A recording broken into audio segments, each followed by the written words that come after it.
কাঁচের দেওয়াল। যে মানুষটাকে ছোটবেলা থেকে নিজের বাবার চেয়েও বেশি সম্মান করেছি, আজ সেই মানুষটার দেওয়া আইনি নোটিশ হাতে নিয়ে আমি মাঝ রাস্তায় দাঁড়িয়ে আছি। আমার বাবার সারা জীবনের উপার্জিত পেনশনের টাকা আর আমাদের মাথা গোঁজার একমাত্র ছাদটুকু আজ ওনার জালিয়াতির কারণে শেষ। সোহেলের কাছে তার বাবা জাহিদ সাহেব ছিলেন একজন আদর্শ পুরুষ, আর বাবার বন্ধু রফিক আঙ্কেল ছিলেন পরিবারেরই একজন। ছোটবেলা থেকে সোহেল দেখছে বাবার যে কোনো বিপদে আপদে রফিক আঙ্কেল সবার আগে এগিয়ে আসতেন। বাবার মুখেও সব সময় রফিক আঙ্কেলের প্রশংসা লেগেই থাকত। রফিক শুধু আমার বন্ধুই না, ও আমার ভাই। বিশ্ববিদ্যালয় শেষ করার পর সোহেল যখন নিজের একটা ব্যবসা শুরু করার স্বপ্ন দেখছিল, তখন জাহিদ সাহেবই তাকে পরামর্শ দিলেন, তুই রফিকের সাথে কথা বল, ও তো এই লাইনে অনেক বছর ধরে আছে, ও তোকে গাইড করবে। সোহেলও অন্ধের মতো বিশ্বাস করেছিল রফিক আঙ্কেলকে। রফিক আঙ্কেল তাকে বললেন, সোহেল, তুই তো আমার নিজের ছেলের মতো, এক কাজ কর, একটা এক্সপোর্ট ইম্পোর্টের বিজনেস শুরু কর। আমি তোকে সাপ্লায়ার আর ক্লায়েন্টের সাথে পরিচয় করিয়ে দেব, তবে শুরুর দিকে ইনভেস্টমেন্ট একটু বেশি লাগবে। বাবার জমানো পেনশনের টাকা এবং নিজেদের একমাত্র জমিটা বন্ধক রেখে সোহেল একটা বড় অঙ্কের টাকা রফিক আঙ্কেলের হাতে তুলে দিল। যৌথ নামে ব্যবসা শুরু হলো। প্রথম কয়েক মাস সব কিছু ঠিকঠাকই চলছিল। রফিক আঙ্কেল ব্যবসার সব কাগজপত্র, ব্যাংক অ্যাকাউন্ট নিজে হ্যান্ডেল করতেন। সোহেল শুধু ফিল্টের কাগজগুলো দেখত। বিপদটা এলো হঠাৎ করে, এক ঝড়ের মতো। একদিন সকালে অফিসে গিয়ে সোহেল দেখে অফিস তালাবদ্ধ, রফিক আঙ্কেলের ফোন বন্ধ। 2 দিন পর সোহেলের ঠিকানায় আইনি নোটিশ এলো। সেখানে দেখা গেল রফিক আঙ্কেল চালাকি করে ব্যবসার সমস্ত দায় আর ঋণ সোহেলের নামে চাপিয়ে দিয়ে নিজের সব টাকা তুলে নিয়ে বিদেশে পাড়ি জমিয়েছেন।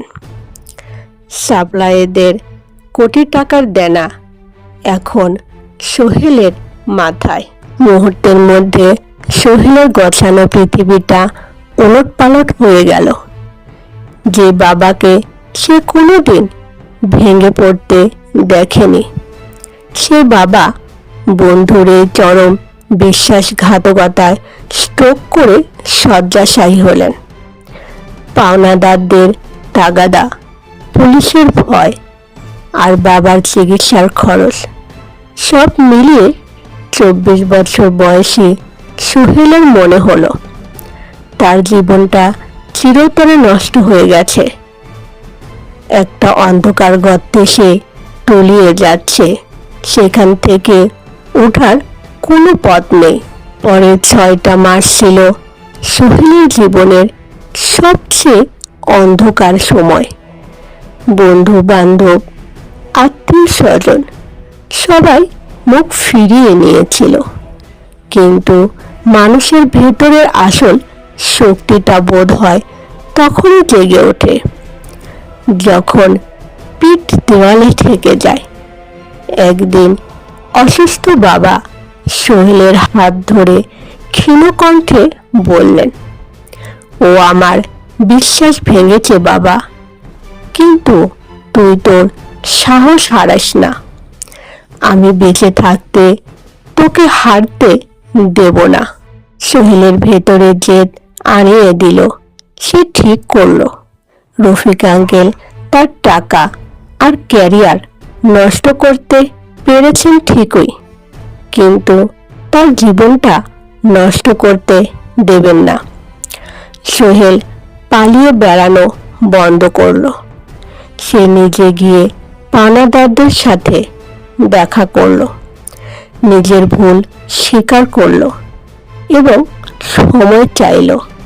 তার সততা দেখে অনেকেই তাকে সময় দিতে রাজি হলেন।